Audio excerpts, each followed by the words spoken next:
Right now on 3 Foot Giant. One shot. It's got to go straight into that glove. I've been a White Sox fan as long as I can remember. I've been invited to throw out the first pitch at one of their games. What you're going to experience today is not going to be like anything you've ever experienced. Are you ready? I want to be in my wheelchair when she pulls up. When a woman recoils, is it because of me or just their own level of insecurities? People would ask me, what's your biggest challenge, Sean? It was dating. Could you see yourself going out with me again? My name is Sean Stephenson. I have a rare condition that has left me 3 feet tall, 45 pounds, and with bones so brittle, I had 200 fractures by the time I was 18. But I've learned to turn these burdens into blessings, and I wouldn't trade my life with anyone. At 30, I'm a 4-time published author, and I travel the world as a motivational speaker.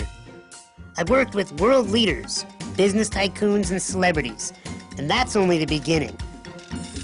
I spend most of my time in Chicago, where I'm a therapist, helping people who are at a crisis point in their lives.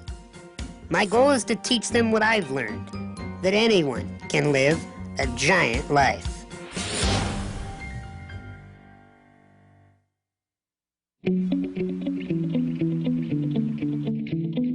Every morning when I get up, I have a ritual. Get out of bed and get my body moving so I can strengthen the bones that I have by building strong muscles. Starts off with 100 sit-ups, then 100 push-ups, then 100 pull-ups, then boxing.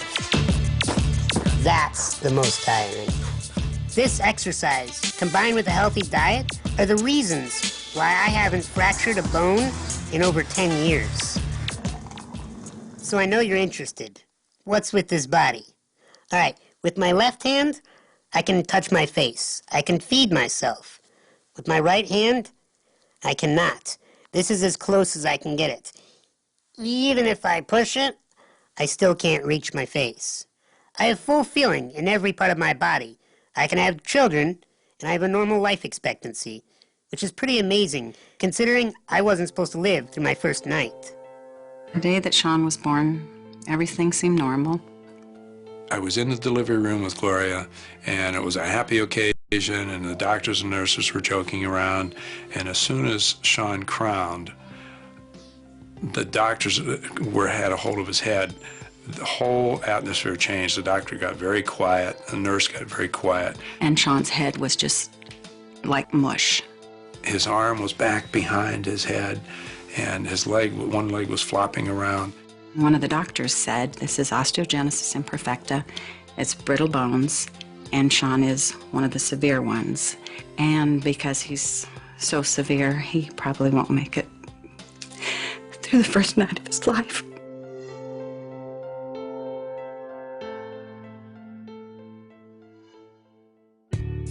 It was scary. It was like, how on earth can you do this? And how are you going to do it?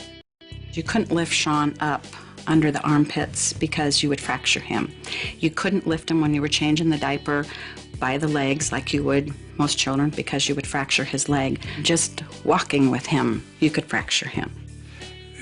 If we were afraid of hurting him, we've never done anything with him. We just knew that we had to give him as normal life as we could, and if something happened, we'd take care of it. But you have to be able to go forward and live, or this whole thing is going to get the better and the best of you. And that's not what we're going to be, and that's not how we're going to be a family. We really didn't give up hope. We just said, this is what we have to face, this is what we have, now let's just deal with this and let's get through it. Mom and Dad always reminded me to focus on what I could do instead of what I couldn't do. They'd sit me down and they'd say, Sean, look, there's a lot of things you can't physically do on this planet. Now, we know you're a huge sports fan, but you're not going to be able to play Major League Baseball. However, if you work hard enough, you could someday own a team. And that's when a light bulb went off in my head, and I realized you can do anything in life, if you're willing to adapt. You ready for this? Yeah. I'm going to pace. I'll go out 20 feet, and then you can get used to that. Okay. Okay, 1, 2, 3, 14, 4, 5, 19, 6, 12, 7. 7. I've been a White Sox fan as long as I can remember. Now, I know I may not be able to be on the team, But I've been invited to do the next best thing. Throw out the first pitch at one of their games.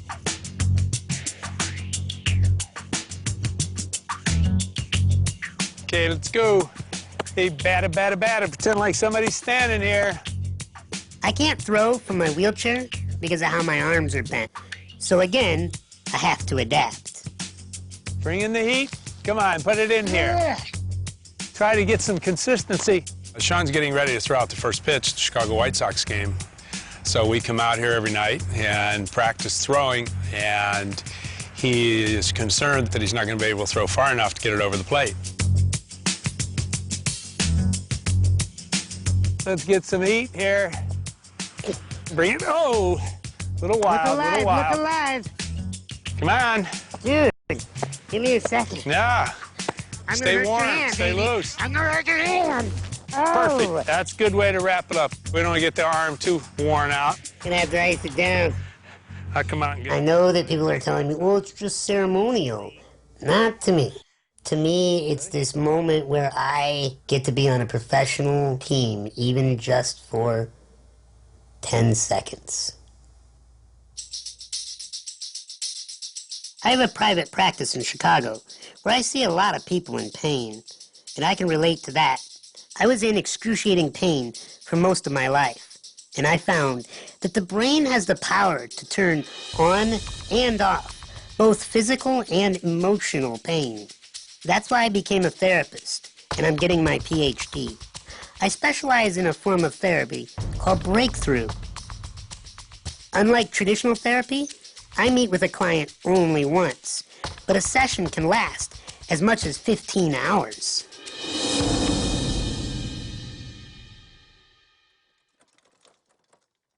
My client today is Aaron. You ready to do this, brother? Good to see you, man. You too, brother.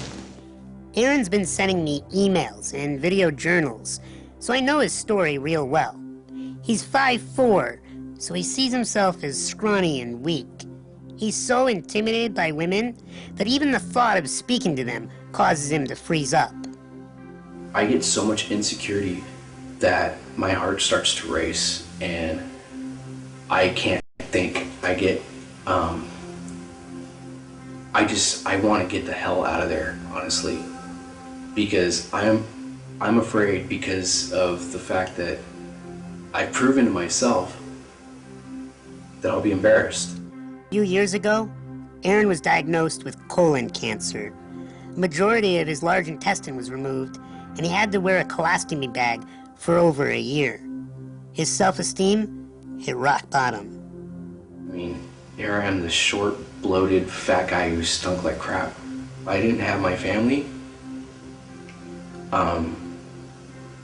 they're the only ones that I'm staying alive for right now.